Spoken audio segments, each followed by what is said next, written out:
Tamika Jones stood frozen in Precision Motors' gleaming showroom, 20 pairs of eyes boring into her grease-stained coveralls as CEO Lennox Kensington's laughter cut through the air. You think you can fix what my Swiss engineers couldn't solve in 6 weeks? You have exactly 90 seconds. The luxury car dealership's quarterly staff meeting had transformed into an impromptu spectacle, with Tamika, called in for a simple oil change, now center stage before executives in tailored suits. The prototype McLaren P2 with its unfixable cooling system sat between them, its matte black exterior reflecting the showroom's harsh lights. Whispers rippled through the crowd as marketing director Eleanor Marsh tapped her watch, the $85,000 timepiece catching the light as she announced, "The clock starts now." Tamika's fingers twitched at her side. This wasn't just about a car anymore. This was about her shop's survival. With Rising Star Mechanics 3 months behind on rent and facing eviction in exactly 17 days, she needed the reputation boost this high-end client could provide.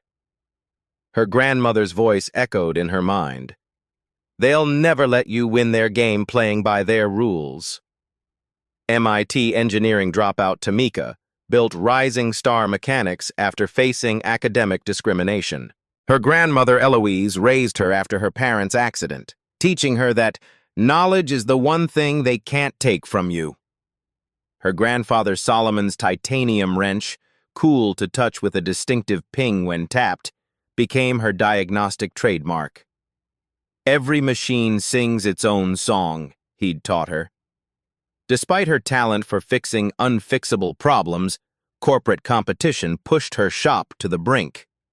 3 months behind on rent with 17 days until eviction, she'd already laid off Marco, her only full-time employee. Lennox Kensington had previously dismissed her at an auto expo, directing her to consumer information, despite her presenter credentials.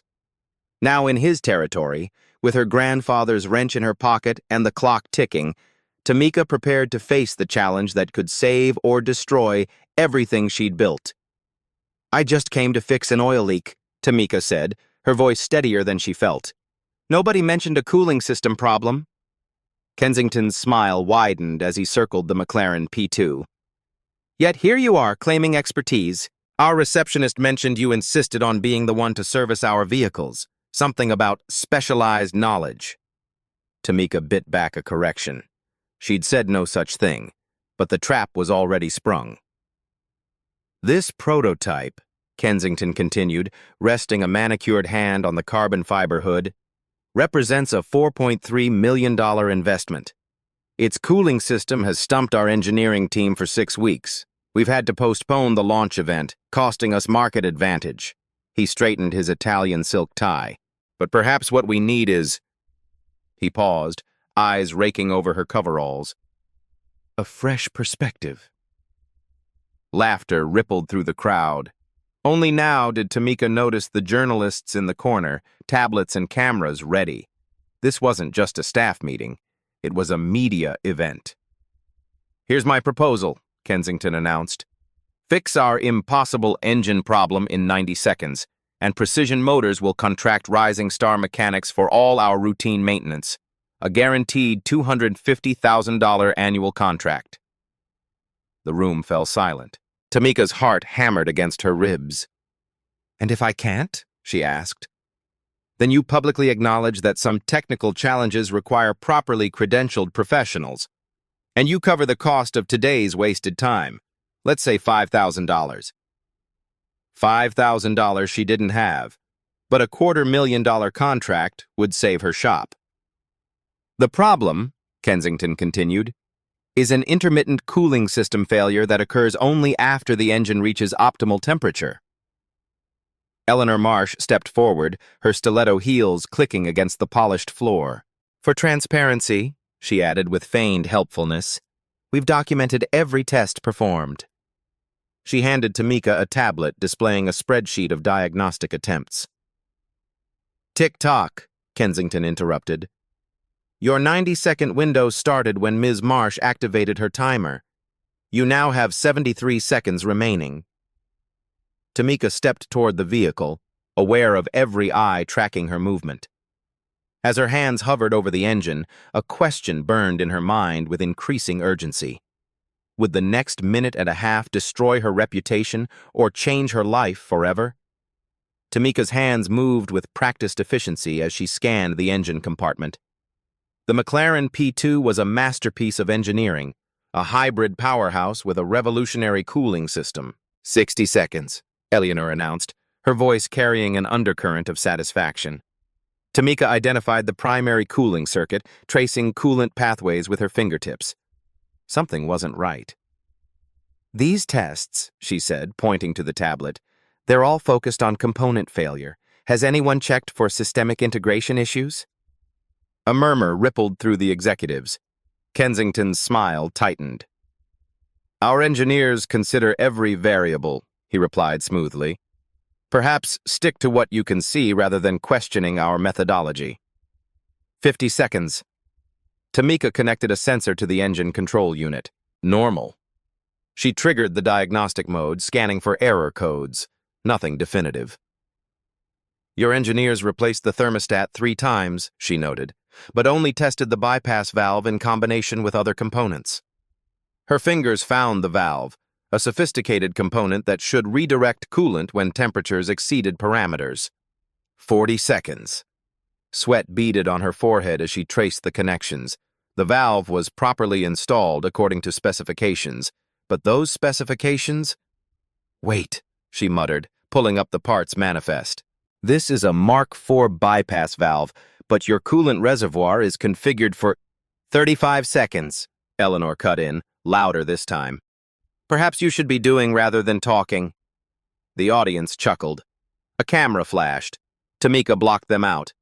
The valve and reservoir were technically compatible, both top-of-the-line components, but their combination created a pressure differential that wouldn't manifest during standard testing. "I need to check something," she said, reaching for the coolant reservoir cap. "Very careful with that," Kensington warned. "That cap alone costs more than most of the repairs you perform." 25 seconds. Tamika carefully removed the cap, confirming her suspicion. The threading was immaculate. Too immaculate. Factory perfect, without the microscopic wear patterns that would appear after weeks of testing. "This reservoir has been replaced recently," she said. Kensington shrugged. "Naturally, we've replaced every component. But not in the order listed here." Tamika tapped the tablet.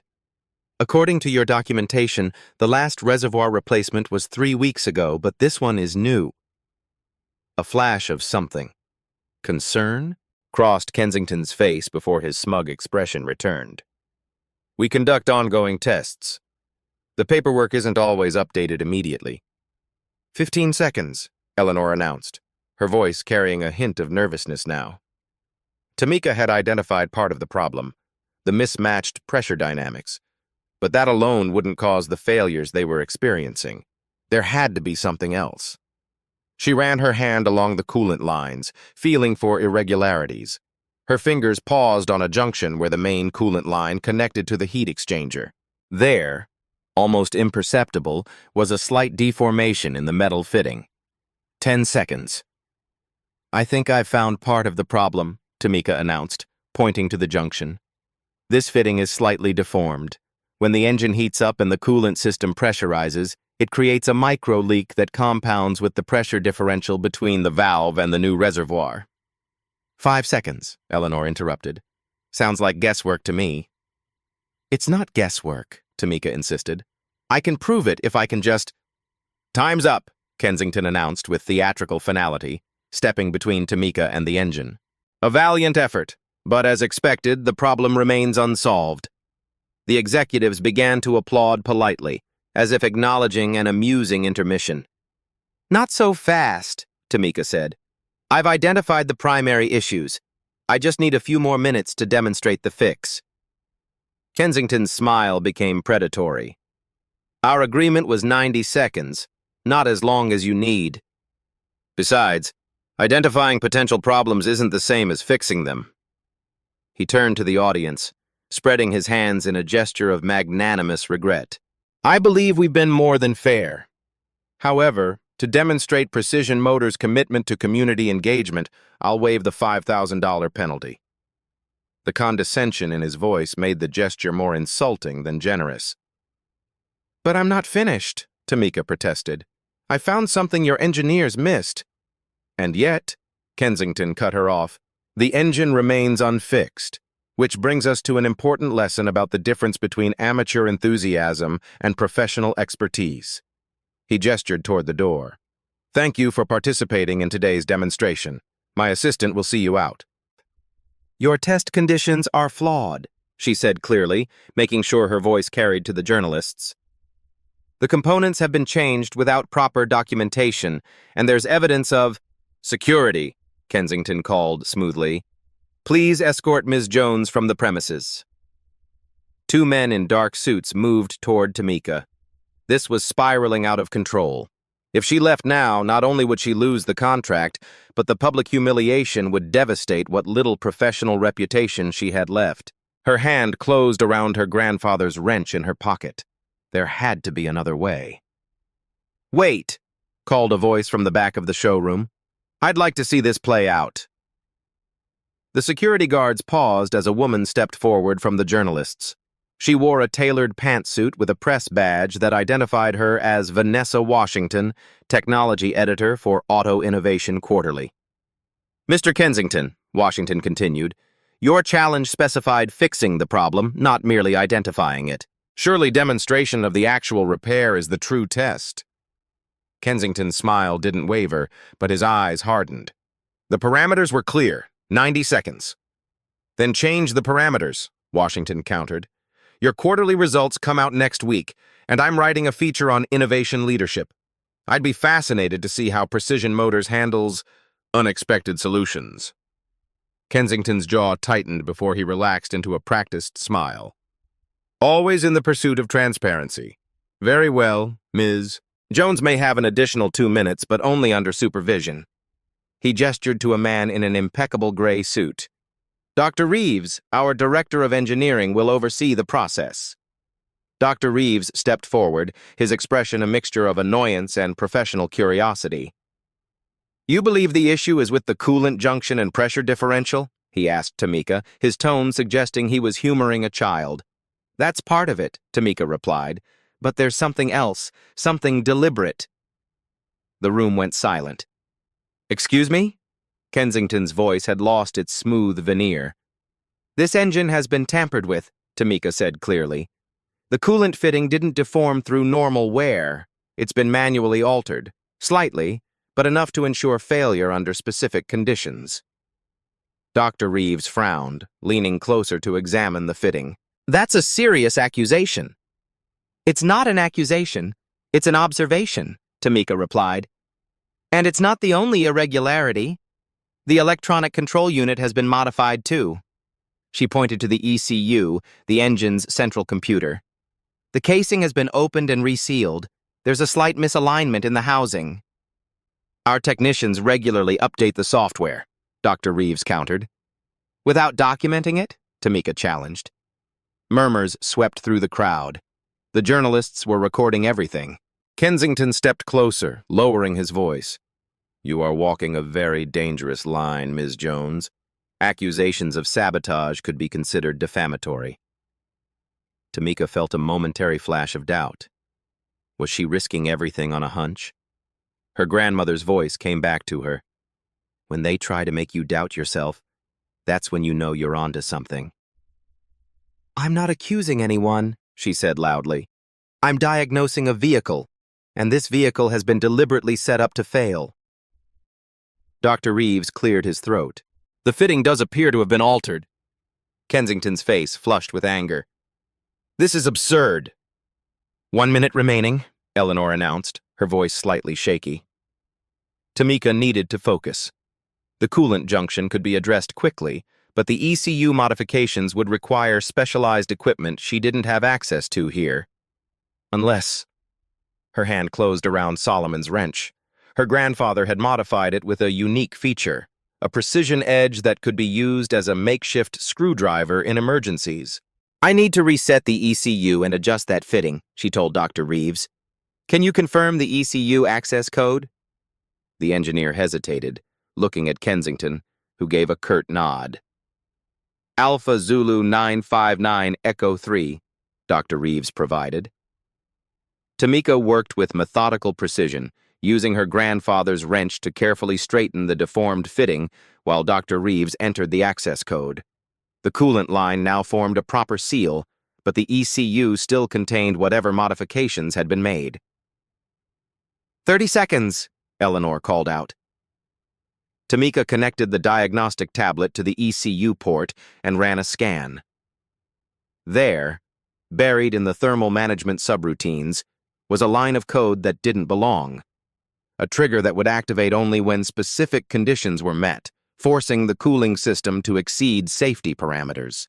There's malicious code in the thermal management system, she announced, turning the tablet so Dr. Reeves could see.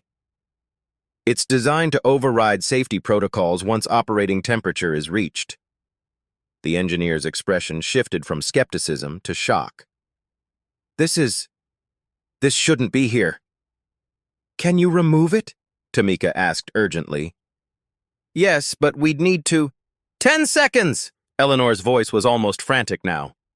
Force reboot the ECU to factory settings, Tamika instructed. It will wipe the malicious code. But we'll lose all the calibration data, Dr. Reeves protested. 5 seconds. Better than a sabotaged engine, Tamika countered. Do it now. Dr. Reeves hesitated, then executed the command. Time's up, Eleanor announced. The McLaren's systems went dark as the ECU reset itself. Then the dashboard lights flickered back to life as the computer rebooted. The reset worked, Dr. Reeves confirmed. The malicious code is gone, but we've lost all the custom calibration. That doesn't qualify as fixed, Kensington declared. A reset that degrades performance is hardly a solution. I'm not finished, Tamika insisted. The physical repair is complete. I just need to recalibrate the system. The time has expired, Kensington repeated firmly.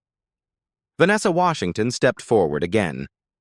I find it interesting that you're less concerned about apparent sabotage than about enforcing arbitrary time limits. As the security guards moved to escort her out, Tamika noticed something on the tablet screen, a digital signature embedded in the malicious code fragment. LK Test 17. Lennox Kensington.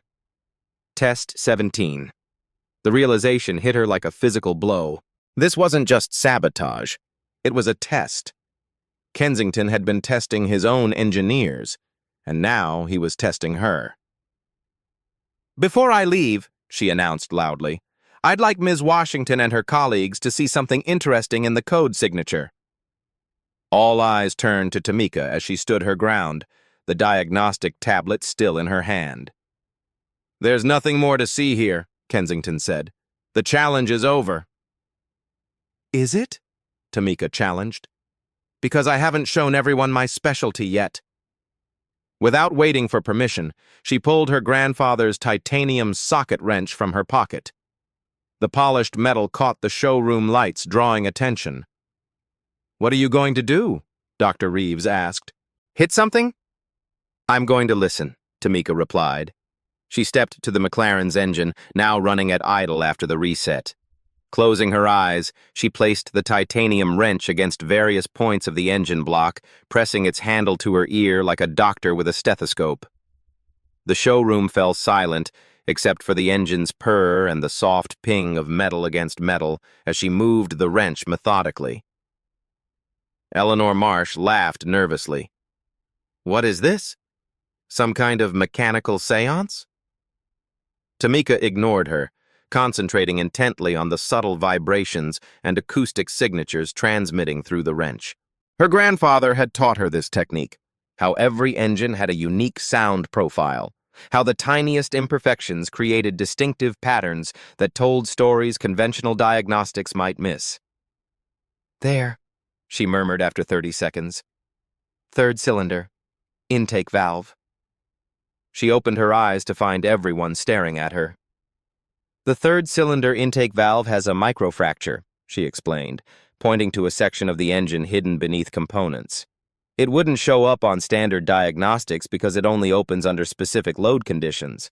Combined with the coolant system tampering, it creates a perfect storm, enough to cause catastrophic failure, but only after running flawlessly through basic tests. Dr. Reeves frowned. That's impossible to diagnose without disassembly. Not impossible, Tamika corrected. Just requires a different approach. She held up the wrench. This tool transmits vibrations with perfect fidelity. The third cylinder makes a distinctive harmonic pattern at idle, lower than the others with a subtle resonance peak that indicates metal fatigue. The engineer's skepticism gave way to reluctant curiosity. That's not standard procedure. No, it's better, Tamika replied. It's faster and non-invasive. She turned to Kensington, whose face had gone rigid with tension. And it immediately reveals that this engine has been deliberately compromised in multiple ways that conventional testing wouldn't catch. She held up the tablet, turning it so the journalists could see the screen. Including this code signature that connects the sabotage directly to... That's quite enough, Kensington snapped, signaling the security guards. Remove her now. But before they could reach her, Vanessa Washington stepped between them, joined by two other journalists. I'm very interested in seeing that tablet, Ms. Jones, she said loudly. The security guards hesitated, caught between Kensington's authority and the risk of manhandling reporters on camera. The code signature reads, LK Test 17, Tamika announced, her voice carrying across the showroom. As in Lennox Kensington, Test 17. A stunned silence fell over the room. All eyes turned to Kensington, whose face had drained of color. Dr. Reeves stepped forward, taking the tablet from Tamika's hand. His eyes widened as he verified the signature. She's right, he said, his voice a mixture of shock and betrayal. This is your personal testing protocol, Lennox, the same one you used when you were evaluating the engineering team last quarter. Kensington's composure cracked. This is proprietary internal testing methodology, not for public discussion. You mean it's how you test your engineers' loyalty, Tamika corrected. By sabotaging projects and seeing who speaks up versus who stays silent. Doctor, Reeves was scrolling through the code, his expression darkening. There are 16 other instances documented here, each with progressive difficulty. He looked up at Kensington. You've been systematically sabotaging our work to test us? The murmuring among the executives grew louder.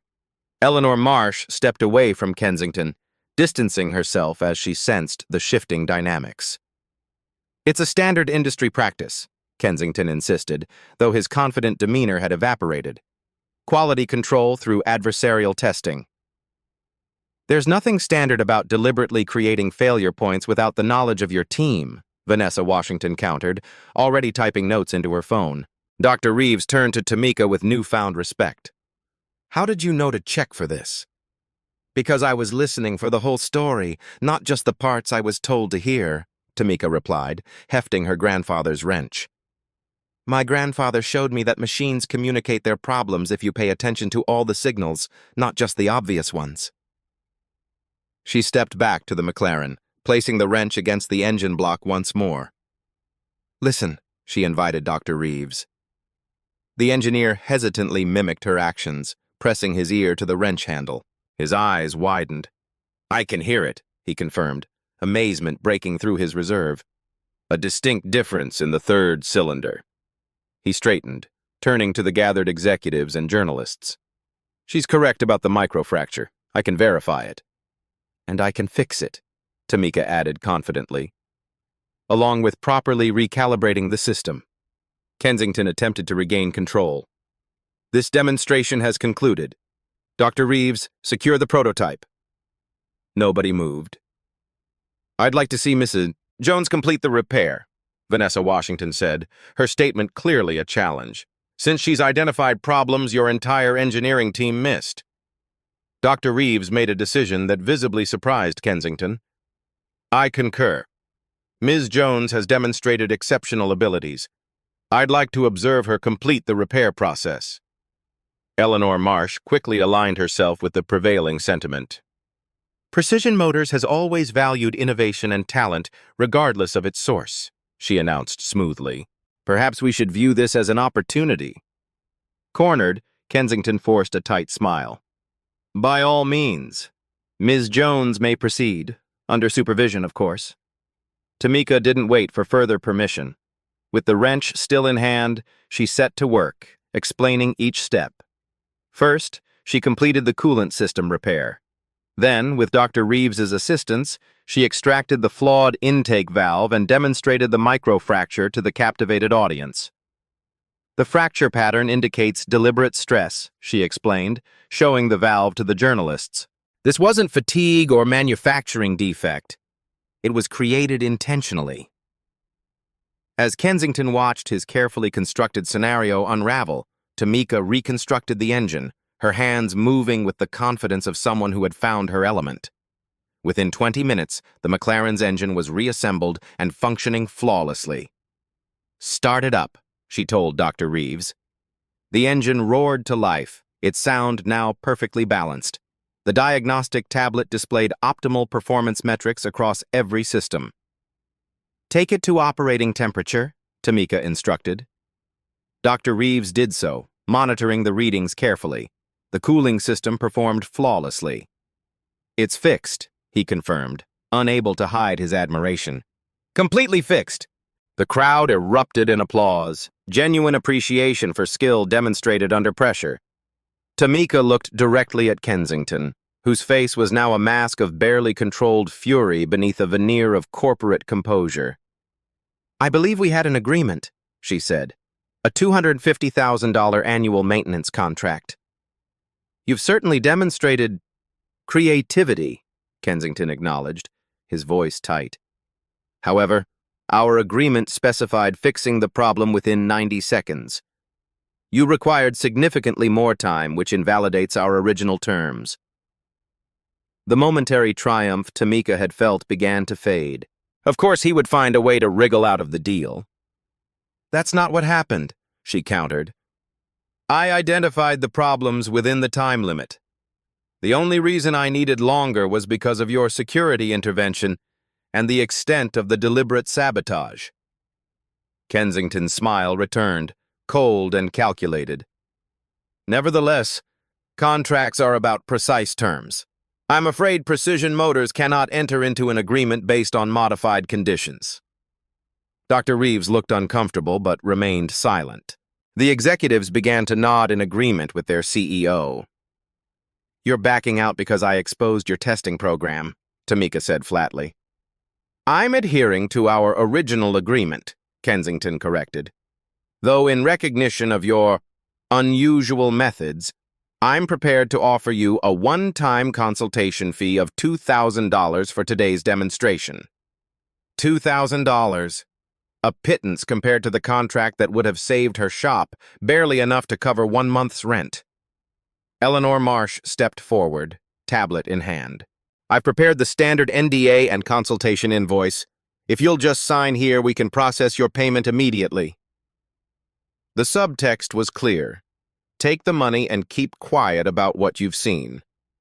Tamika thought about rising star mechanics, the leaking roof she couldn't afford to fix, Marco waiting for her call telling him he could return to work.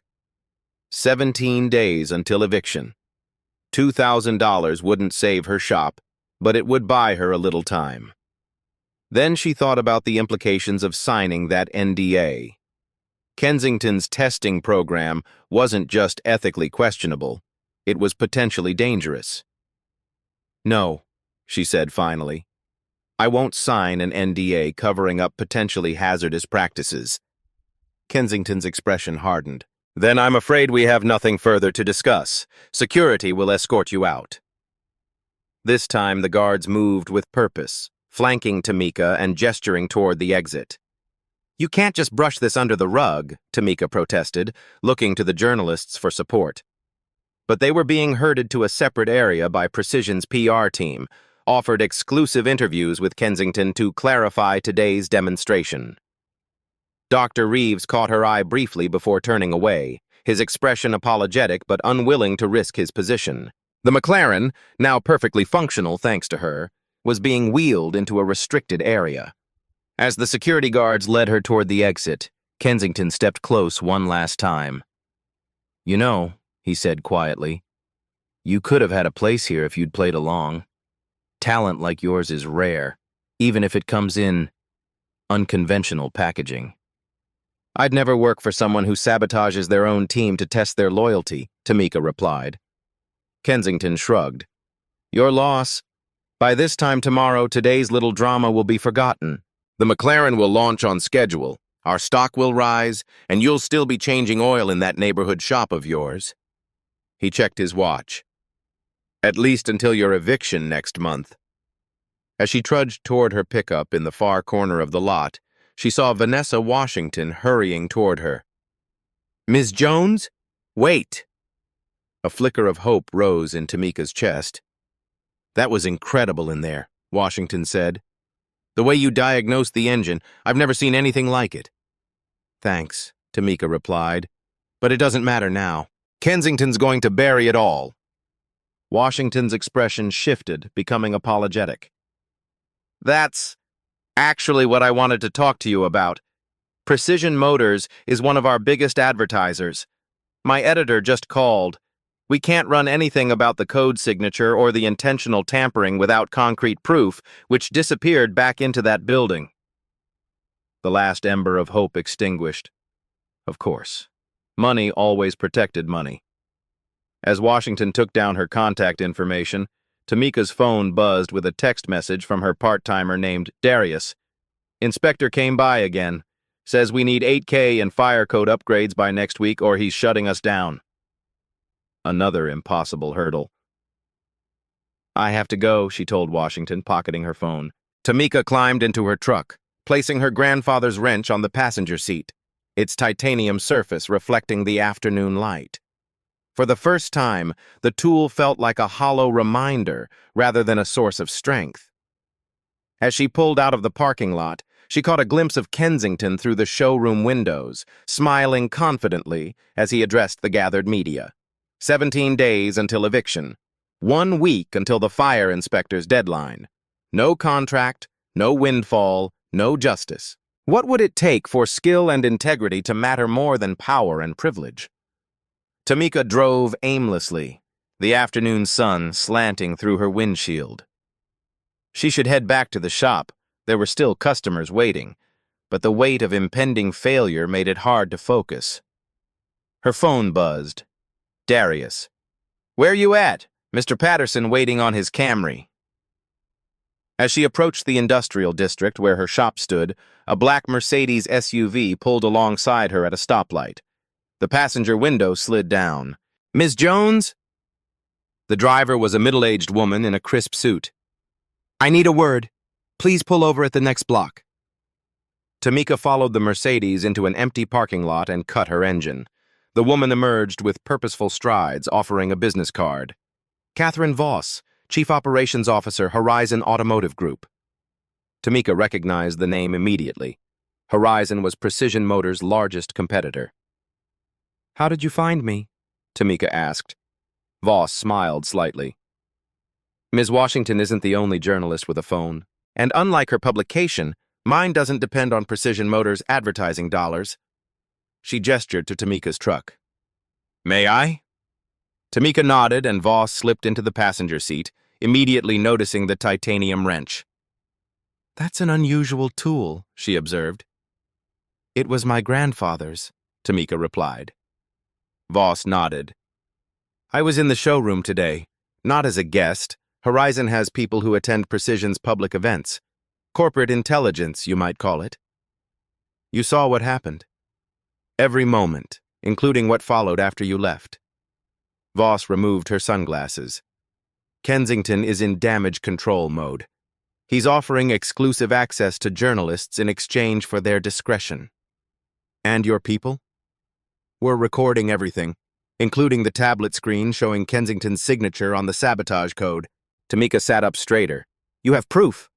Better than proof, we have the entire diagnostic log. One of our people posed as IT support during the confusion and copied all the data. Voss's smile turned predatory. Kensington's testing program includes documented sabotage of 17 different vehicles, some already sold to customers. That's criminal negligence. Precisely. Which brings me to why I'm here. Voss turned to face Tamika directly. Horizon Automotive Group would like to retain your services. For what exactly? Initially as an expert witness. We're filing a formal complaint with the National Highway Traffic Safety Administration regarding Precision's practices. Tamika processed this. Taking down Kensington would be satisfying, but it wouldn't save her shop. And after that? We're establishing an advanced diagnostic division focused on next-generation systems. We need someone who thinks unconventionally. Voss glanced at the titanium wrench.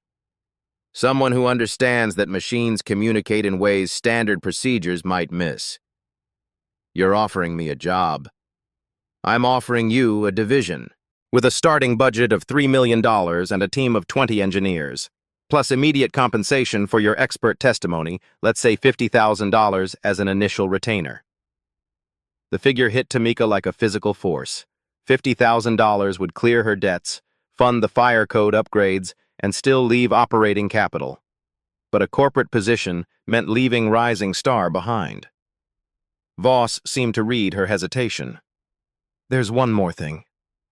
Horizon has a community service initiative that provides subsidized maintenance for essential workers through local partner shops. We need a flagship location in South Atlanta. You want to partner with Rising Star? We want to invest in it. Fund your expansion, upgrade your equipment, hire additional staff. You would split your time between Horizon headquarters and your shop, which would remain independently owned but receive corporate support. It seemed too perfect. Why? Why go to all this trouble for one mechanic? Because what you did today was remarkable. You didn't just fix an engine. You revealed a fundamental flaw in how this industry approaches problems. Voss's expression became earnest. The old guard, like Kensington, sees expertise as something exclusive, defined by credentials, protected by hierarchies. But the future belongs to those who can actually solve problems, regardless of their background. She checked her watch. There's something else you should see before you decide. What's that? Kensington's press conference. It's starting in 15 minutes at Precision Motors. I think you'll find it illuminating. Tamika followed Voss's Mercedes back to Precision Motors, parking in the public lot across the street.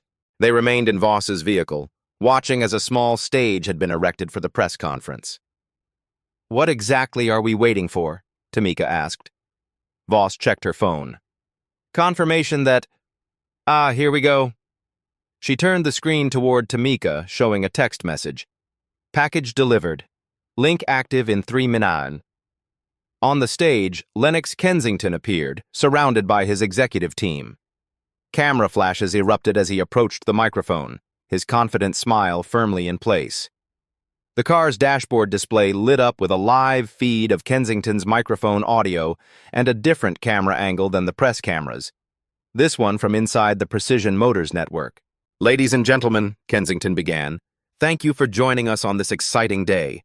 Despite some unscheduled demonstrations earlier, I'm pleased to announce that the McLaren P2 cooling system has been fully optimized by our engineering team, and production will begin next week as scheduled. Mr. Kensington, called Vanessa Washington's voice, can you address the diagnostic techniques demonstrated by Tamika Jones this afternoon, the ones that identified problems your team had missed? Kensington's smile never wavered. Ms. Jones provided an interesting perspective, but I want to be clear.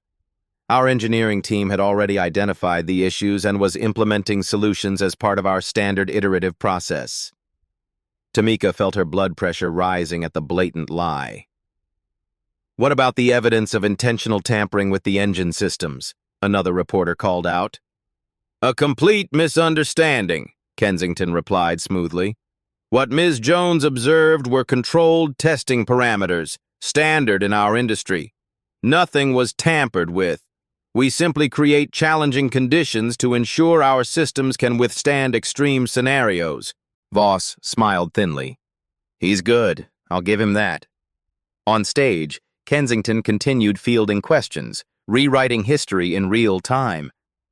The truth of what had happened was being erased. He's going to get away with it, Tamika said quietly. Is he? Voss replied, checking her watch again. 3, 2, 1. On the dashboard display, a notification popped up on Kensington's personal tablet, which sat on the podium beside him. His eyes flicked to it briefly, then widened in alarm. As I was saying, he continued, safety is our absolute priority at Precision Motors. We would never compromise. His tablet pinged again, more insistently. This time, several reporters' phones also chimed with notifications. Murmurs spread through the crowd as journalists glanced at their screens.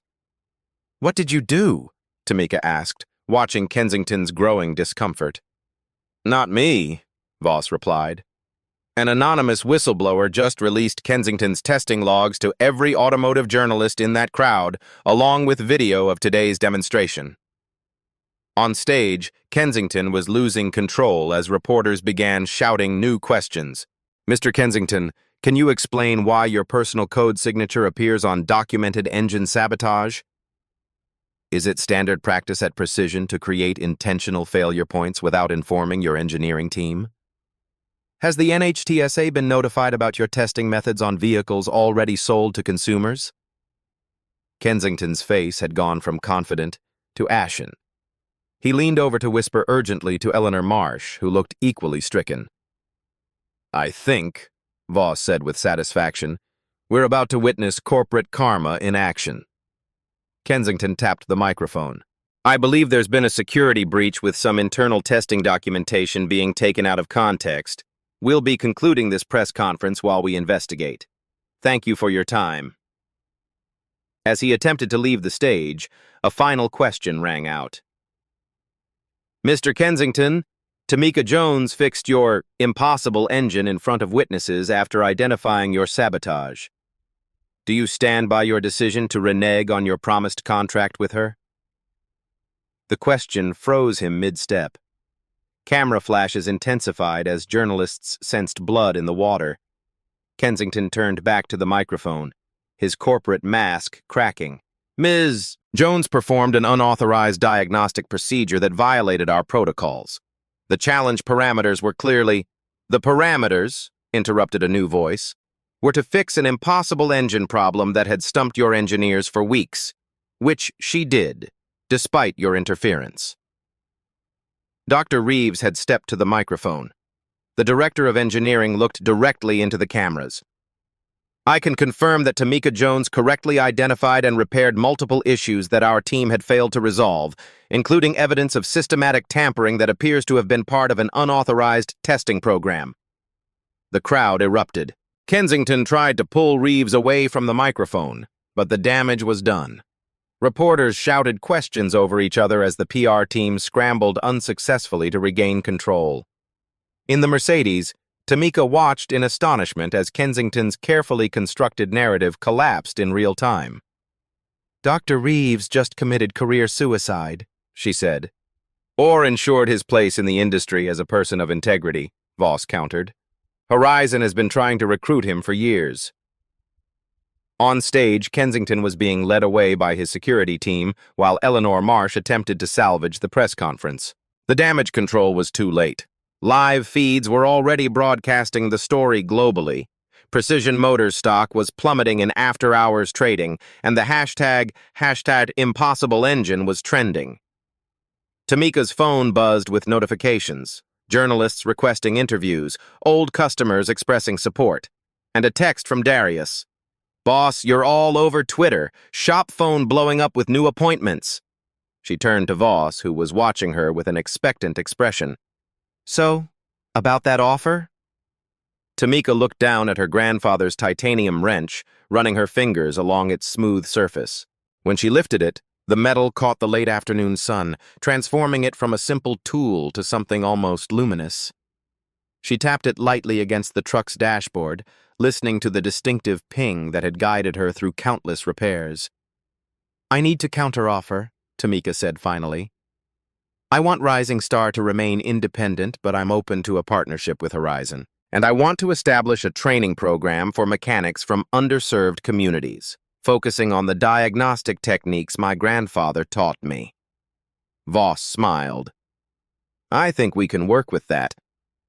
As they exited the vehicle, Tamika glanced back at the Precision Motors building, where Kensington's world was unraveling.